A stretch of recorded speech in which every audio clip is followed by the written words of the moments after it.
All right, hello everybody. I'm back. Remember, no nets, no edits. Uh, what's coming to you is coming. Well, it's not really live, but it's as live as it's going to be for me. So, Beverly, first question. This is a Q&A, guys. Okay, this guy Pom Grenade writes, "Liar? Question mark. Deception will catch up to you. Cloaking reality gets mandatory." Well, I'm not quite sure what you mean, but I'll tell you, if we were face to face, I would probably approach this like I did for many of my summits in the clubhouse. My first question to you would be, when was the last time you slept? So get some sleep. Get back to me. Next question, Bev. Okay, well, this is from Xenobit. Yonka never was a Hells Angels leader. He never held a rank of president, vice president, sergeant at arms, road captain, or anything but a title as official spokesperson for the Danish Hells Angels chapters. Yes, he had some power, being a filthy few. He killed for his club, so he was very much respected. And not to forget, he was among those Vikings who got Hells Angels to Denmark. Yonko was kicked out of the Hells Angels 5 years ago or so. Hells Angels today ain't about brotherhood and the Harley Davidsons. It's a crime syndicate, only about money and power. All those old school biker deeds you see in biker propaganda like Sons of Anarchy, etc., is BS. Today, Yonka is trying to get into real power as a politician. Well, what was this gentleman's name, Beverly? Xenobit. Well, Zeno, if you look correctly and read the copy that I wrote, I never said that Yonka was a president. What I did say was Yonka was a leader, and he was a leader. He was a spokesman.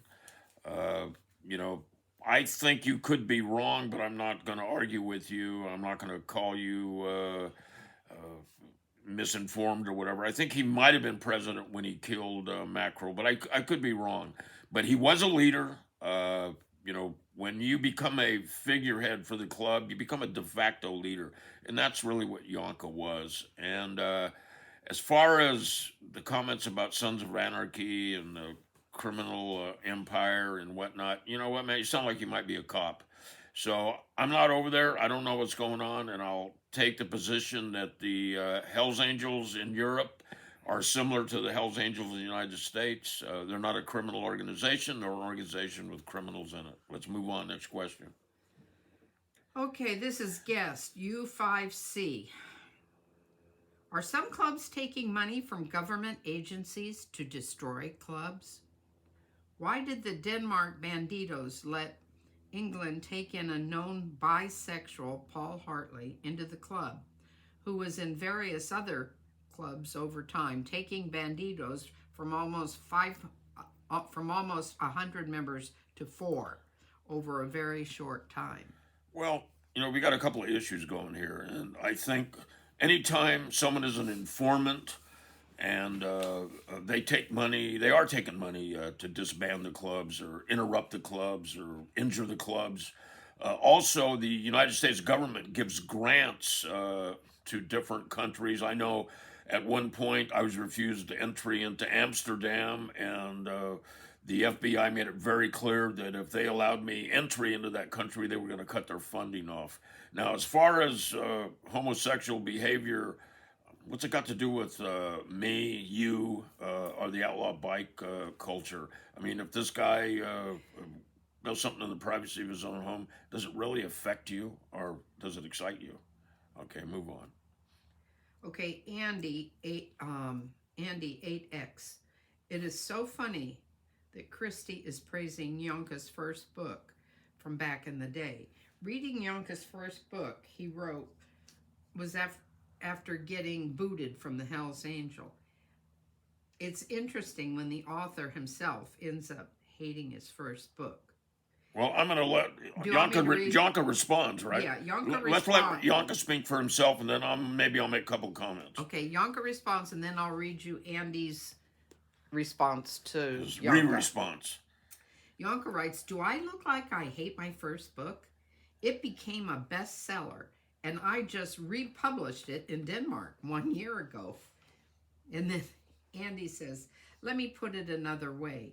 You were incredibly critical of your own language. Isn't that true? Hate is probably the wrong wording." Let me interject something here. Listen, when they translated my book from English to Danish, I was very careful on the translations, and some of the words can't be translated. Exile from Front Street didn't. It just didn't translate into Danish, and they changed the title of the book. So, I think enough said on that. What do you think, Bev? Or you want to finish it out? Yeah, well, he wants to get his point across. That's what I like about this woman. When she starts something, she completes it. You were incredibly critical of your language. Isn't that true? Hate is probably the wrong wording, but it surely comes across as if you're not particularly fond of how it is worded, which which George just explained. Being happy about it being a success and being happy about it being a piece of work are two different things. I have done things I'm happy about in relation to success, but I can also look back at some things and conclude that the merit of the work itself might not be as good as it could have been. I think that's being critical of your early work as it evolves, and that's just I think that's of events. That's the nature of being an author, a musician. You do something, and then as you progress, you may feel different about particular events in your life because you've aged and you've learned, hopefully, from your experiences. So I relate to that. I read Exile on Front Street, and I think about, well, I should have said this. I read Marked. I do the same thing. So let's move on. Okay, you need to pay attention to the name of the guy that writes this. He's Wine Lovers 1968. He's living in 1968, and he's a wine lover. Yeah. More power to you, buddy. Okay. Jim, the enforcer, was a friend of mine. He was hung at the Alameda County Jail. My question back then, how could that happen? Jim was 6'9". A jail cell is only 8 feet tall. Okay, well, I'm going to make a couple of comments. First of all, they don't know if it was intentional or if it was a suicide, if somebody murdered him or if it was a suicide. Now, I don't know how well you knew Jim or how fucked up you were when you were hanging out with him, but Jim was not 6'9". Jim was a little bit shorter than me. I say Jim was 5'7". Been with him many times face to face, had discussions with him, ridden in cars with him, and he was not 6'9". So reevaluate your memory of your friendship. Next question, Beth. Okay, a guy named Grease writes, when Samson from Oakland sent you a hand-delivered letter, why didn't you accept it? Well, I'll tell you, I was trying to emulate George Washington when General Howe, I believe, sent him a letter wanting him to surrender, and George Washington refused to open it. He sent it back with the courier. And when Sam, who was a former Los Angeles Hells Angel, so we had history, and it wasn't always good. When Sam sent that letter to me, I sent it back with the delivery boy, and I said, tell Sam if he's got something to say to me, bring it down here to my face, and then we'll talk about it. So this has been coming up a little bit, and it's all from this jackass in Vegas. And I'm going to address some more of that later. But last one here. All right, last question, and then I'm going to get into some stuff. Z9. Damn, George. Vegas Profile just posted a call of you and a detective. You're deemed no good.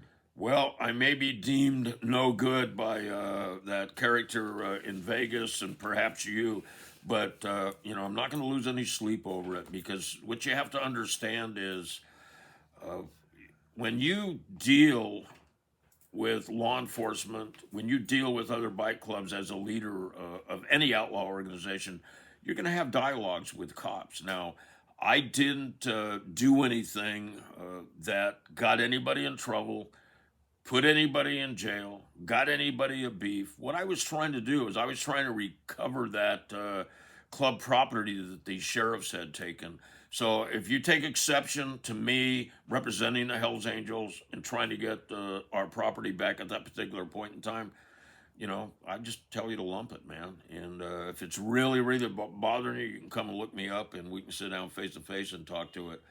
And like I said, a lot of club leaders in different clubs over the years have talked to the cops from time to time. So I want to talk a little bit about this podcaster. He keeps bringing up this and he keeps bringing up that. Those tapes were played in an officers' meeting, and everybody kind of laughed and said, "Hey, he's trying to get our property back. What's the problem?"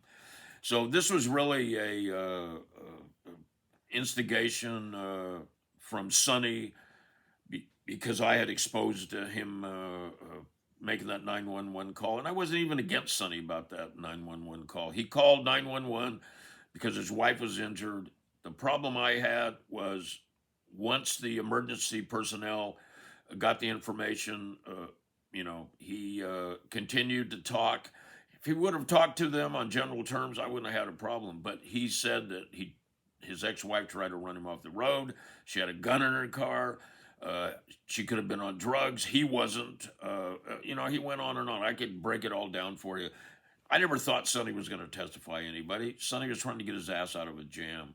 So, to the podcaster in Vegas, your favorite guy, Ventura Rob, was a drug addict. He was a liar. And he was a rat. And he was such a drug addict that when he was scheduled to testify in my federal trial in court, they couldn't use him that day because he was so high. He was bouncing off the walls, and the U.S. attorney had to explain to the judge, and that was kind of when the case was sort of unraveling. So, I don't know what to say. You guys keep bringing this up. If you listen to the tapes and you really believe I did something wrong, don't come to my channel anymore. Just ignore me. But I didn't feel I did anything wrong. I'd stand and answer any questions about it. But like I said, Ventura Rob is dead. He snorted so many drugs over his life that he shortened it to the point of having a seizure. And he's no longer with us. But I'll say it again. Ventura Rob was a drug addict, a liar, and a rat.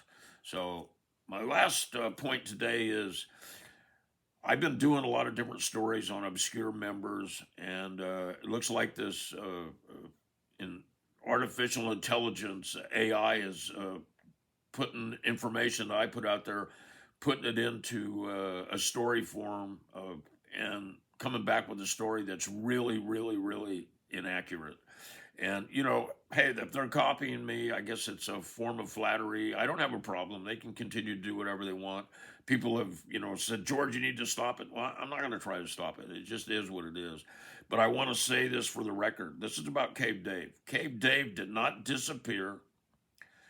He had a long and glorious career as a member in the Question Marks and then in the Hells Angels.